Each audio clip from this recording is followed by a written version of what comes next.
buenos días, un fuerte abrazo para cada uno de ustedes.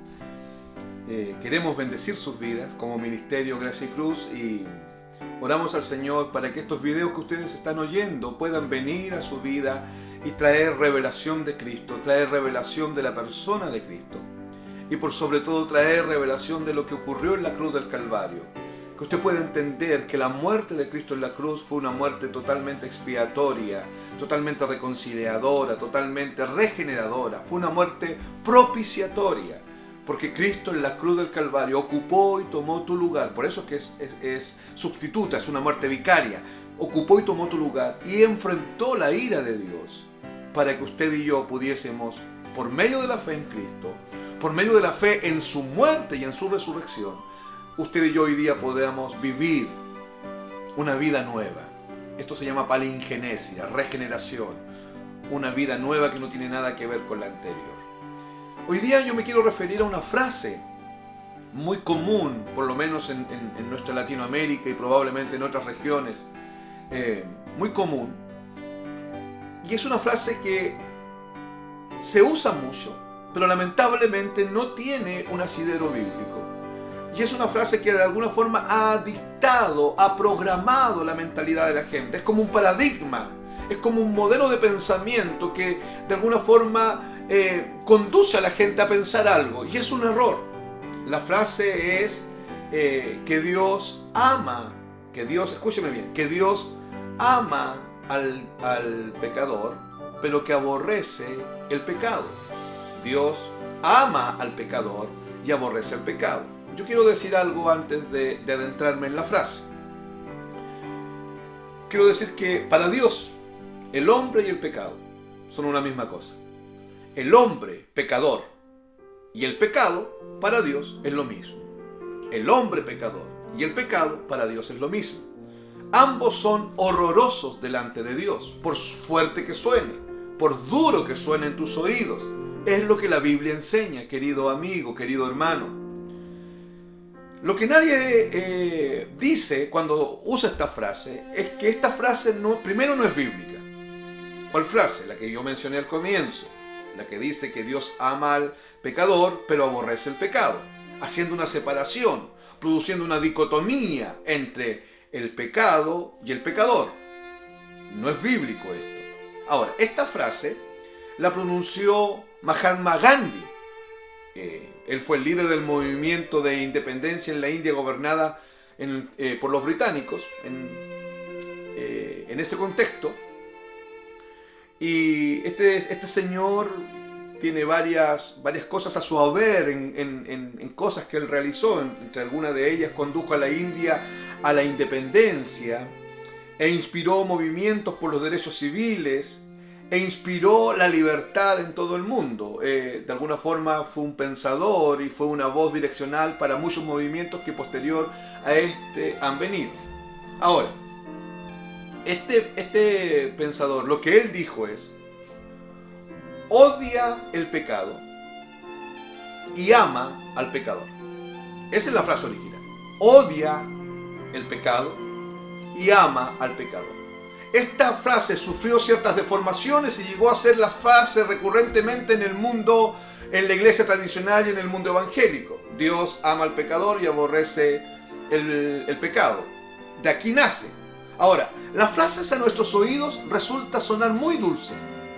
Dios, tanto la de Gandhi, que es Dios odia el pecado y ama al pecador, o la deformación que sufrió, que Dios aborrece el pecado pero ama al pecador. Suena a nuestros oídos, suena de forma dulce, comprensiva y pareciera que está bien, pero lamentablemente esta frase ha inducido a muchos a tener una perspectiva totalmente errónea de Dios, de la vida del hombre sin Cristo, de lo que significó la muerte de Cristo en la cruz, de la mirada de Dios tanto al pecado y de la mirada de Dios al hombre. Porque yo te estaba diciendo que no hay diferencia para Dios cuando Dios mira el pecado y el hombre. No hay una dicotomía en esto. Para Dios es lo mismo. Esta frase ha engañado a millones de personas.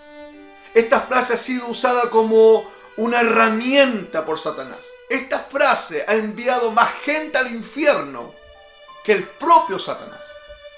Porque es un engaño sutil, es un paradigma que te induce a pensar de cierta forma y que borra o obstaculiza la mirada correcta de la Biblia.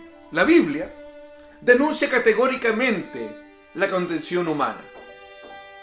Y si ésta no es considerada tal como Dios la ve, será un impedimento para que tú puedas dimensionar correctamente la revelación de la cruz de Cristo.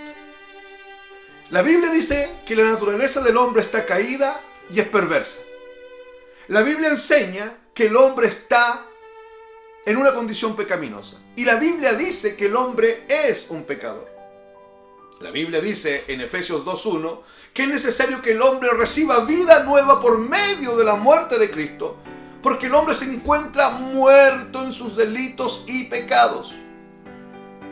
Y Él os dio vida a vosotros, estando muertos en vuestros delitos y pecados. La preposición en quiere decir que el hombre está dentro del pecado. El hombre y el pecado se amalgamaron. El hombre y el pecado son uno solo.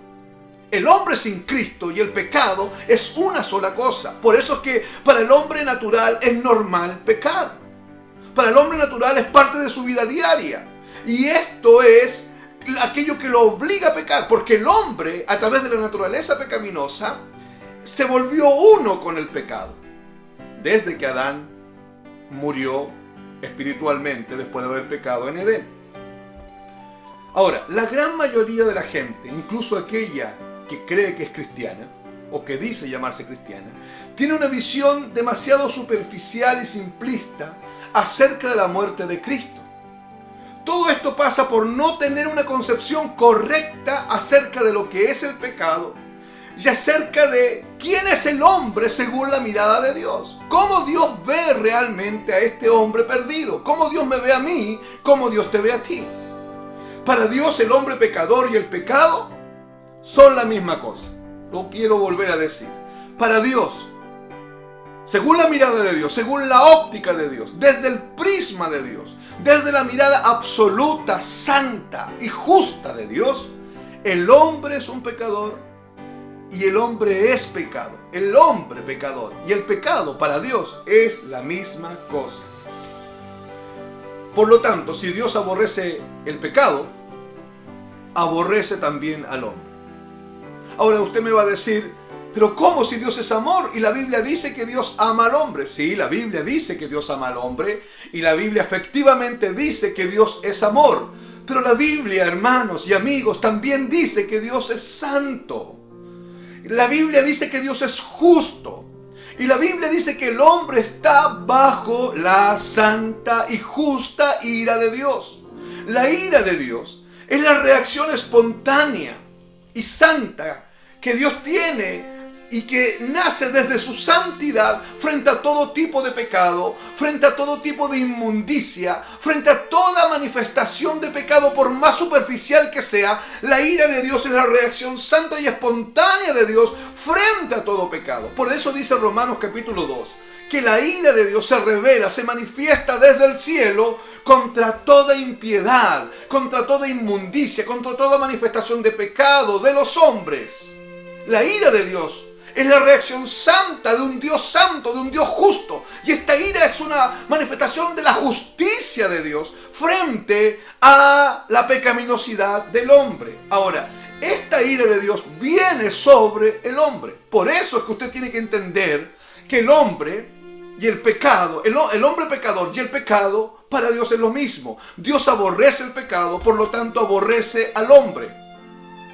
Y esto es complejo. Y esta es la razón por qué Cristo viene a morir en la cruz.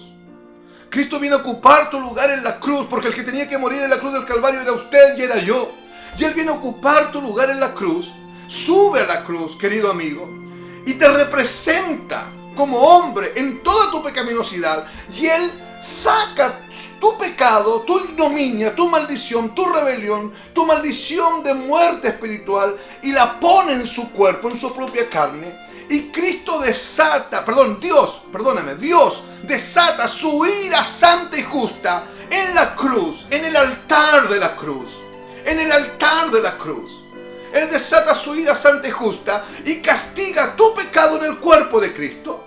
Y Cristo toma de su justicia santa, de su rectitud, de su naturaleza recta y justa, la toma y la imputa por la fe en ti cuando tú crees en la obra de Cristo en la cruz.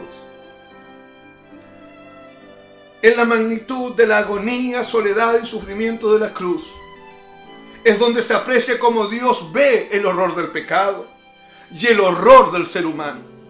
La dimensión del horror de la cruz está o es exactamente proporcional a la dimensión del horror que Dios tiene respecto a la condición humana y a la condición pecaminosa. Esto no sonará muy bien en tu oído, lo que estás oyendo. Quizás te está molestando. Quizás mientras me estás escuchando te está generando mucho ruido lo que estás oyendo. Pero es lo que la Biblia dice. Y Cristo murió en la cruz del Calvario para quitarte el gobierno del pecado en tu vida y para hacerte libre de esta condición espiritual de muerte. Cristo recibió todo el castigo de su Padre para declararte a ti no culpable.